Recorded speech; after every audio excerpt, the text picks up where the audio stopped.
서울 주요 대학의 수능 위주 전형 확대가 권고된 지 한 달.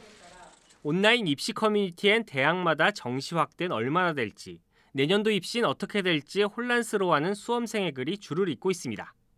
선행재수란 말이 등장할 정도로 수능 사교육 시장이 들썩이고 일선 고등학교는 새학기부터 국영수 방과후 수업을 강화하는 등 정시 확대의 여파가 이어지고 있습니다. 정시 위주의 어떤 교육 과정이나 또는 각종 방과후 활동들을 진행한다면 이제 문제풀이 위주로 진행될 것 같은 생각이 좀 많이 들었습니다.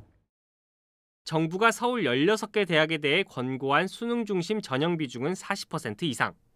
하지만 실제 수능의 영향력은 훨씬 클 거란 전망입니다.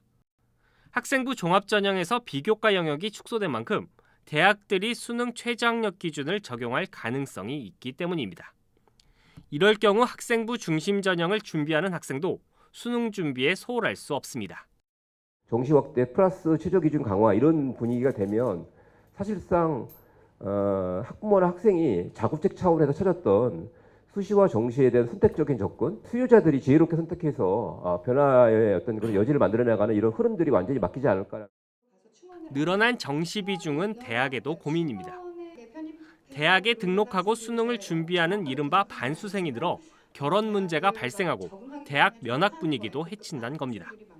반수생이 증가한다는 건 학과 입장에서는 학과의 분위기가 굉장히 망가지는 부분인 거고요. 또 대학 입장에서 그만큼 빠져나간 아이들을 충원해야 되는 문제가 생깁니다. 정시와 수시 비중 논란을 넘어 장기적으로 대학 서열을 해소할 방안을 찾아야 한다는 지적도 나옵니다. 엄청난 격차를 내버려 두고 종목을 이렇게 바꾸면 저렇게 바꾸면 경쟁이 줄어들거나 애들이 덜 힘들어집니까? 그럴 리가 별로 없는 거죠. 대학별 정시 비율과 최저학력 기준 적용 등 올해 고1 학생이 치를 2022학년도 입시의 세부 내용이 발표되는 건 내년 4월.